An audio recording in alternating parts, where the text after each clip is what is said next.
Je suis tombé sur cet article de Vanity Fair. Donald Trump remporte l'élection présidentielle américaine et place la démocratie au bord du gouffre. Alors j'adore ça.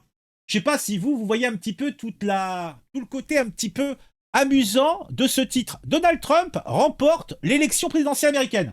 Donc, a priori, il a été élu massivement, mais le fait qu'il était élu démocratiquement, eh bien, il place, selon Vanity Fair, la démocratie au bord du gouffre.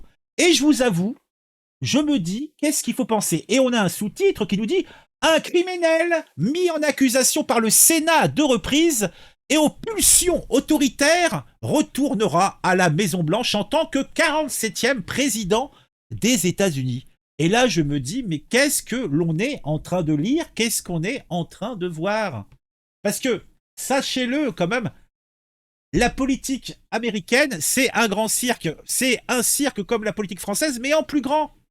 Et là-bas, on doit dire, je l'avoue, que ça a dû être assez festif à vivre avec tous les rebondissements qu'il y a eu entre les changements de costumes, les événements inattendus, Donald Trump, qui était l'ancien président aux multiples controverses et qui remporte là une nouvelle fois l'élection présidentielle.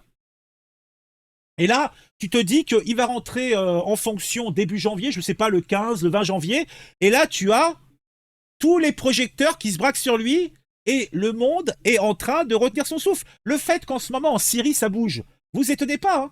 Hein. Les gens savent que c'est maintenant qu'il faut bouger, puisque on ne sait pas comment le gars va réagir, on ne sait pas ce qu'il va faire. Donc, 4 ans après avoir quitté la Maison-Blanche en état de disgrâce, Donald Trump fait un retour triomphal. Sa victoire contre Kamala Harris marque un rebond politique inédit aux États-Unis, mais aussi dans le monde, puisque ainsi il y a un tournant troublant pour ce pays qu'est les USA. C'est un criminel condamné, en fait je vous dis ce que nous dit Vanity Fair, c'est un criminel condamné 2 fois en accusation par le Sénat et aux aspirations autoritaires, et il va occuper de nouveau le poste le plus puissant du monde. D'ailleurs, ce cher Donald Trump a déclaré, franchement, je pense que c'était le plus grand mouvement politique de tous les temps. Il dit ça donc devant les journalistes, humblement entouré de sa famille et sous les yeux estourbis de bonheur de ses partisans. Nous allons aider notre pays à guérir. Nous avons un pays qui a besoin d'aide. Nous allons réparer les frontières. Nous allons tout réparer. La campagne électorale a été longue, a été tumultueuse. Vous avez vu, Donald Trump a quand même survécu à 2 tentatives d'assassinat. Après, on a son adversaire, Joe Biden, qui se retire inopinément de la course en raison de ses capacités, je dirais, cognitives déclinantes. Le mec, il sait plus où il habite. Après, on a une démocrate, Kamala Harris, qui se veut pleine d'énergie, pleine d'optimisme, dirais-je même, qui, eh bien, les journaux nous le disaient, elle allait péter en deux le Donald Trump. Elle était la jeunesse, elle était l'engouement, elle était la démocratie. Et Donald Trump, c'était un gars de la télé, c'était un milliardaire sur le retour, c'était un fils à papa. Donc, Kamala se lance dans la course, tout le monde dit, elle va éclater Donald. Donald, il va faire coin-coin et il va rentrer au pays. Mais Kamala n'a pas pu arrêter la machine Trump.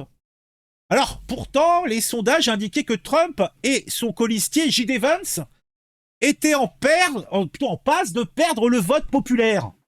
Mais, bizarrement, ils ont réussi à remporter une victoire importante au collège électoral. Les swing states, tous les swing states, donc les États qui font qu'une victoire passe d'un camp à l'autre, tous sont tombés dans l'escarcelle des républicains. Comme des dominos, ping, ping, ping, ping, la Caroline du Nord, la Géorgie, et la précieuse, l'État de tous les États qui a son importance, la Pennsylvanie. Mais, pour Vanity Fair, derrière cette victoire se cache une réalité bien plus sombre. Trump a survécu à de nombreuses batailles juridiques, oui.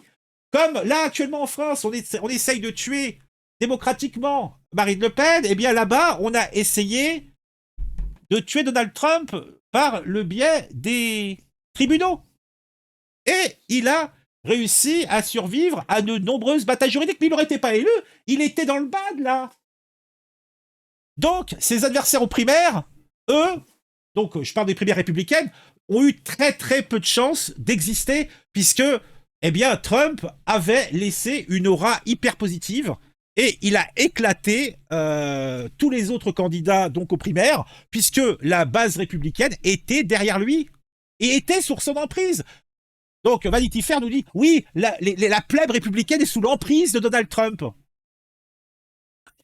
Donc, les démêlés avec la justice n'ont pas réussi à entamer sa popularité et ça les rend malades.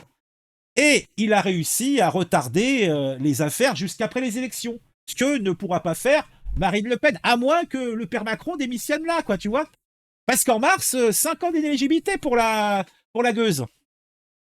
Alors, pour conclure, dans l'article, on nous dit que, eh bien, avec Donald Trump, c'est le spectacle qui a gagné, que les scandales ne font plus peur aux Américains, que Donald Trump est l'ennemi de la démocratie.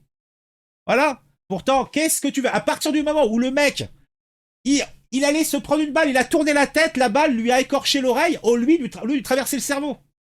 À partir de ce moment-là, il avait gagné. Tous ceux qui pouvaient imaginer autre chose, je crois que j'avais fait une vidéo à l'époque, j'avais dit, il est l'élu des dieux. Il est l'élu de Dieu. Il a été touché par la grâce. Alors après, qu'est-ce qu'il va nous faire, là, le mec? De toute façon, un Trump, pour nous Français, que ça soit Trump ou Kamala Harris, ça change rien. Leur objectif, c'est de nous mettre à quatre pattes et de nous enfiler bien profond. Et c'est normal. Les pays n'ont pas d'amis. Macron démission, nous dit notre bonne Michel Basmaille.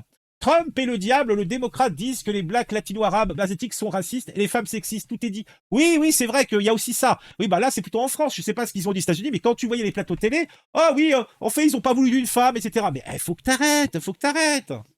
Donc cet article, enfin bon, je vais pas vous le lire, mais je vous ai résumé un petit peu l'idée générale. Hein. C'est une blague, c'est une blague. Bon, alors, puisque on va peut-être aller s'intéresser à un fait divers, avant de passer à la vidéo suivante, un petit fait divers, pas piqué des hannetons.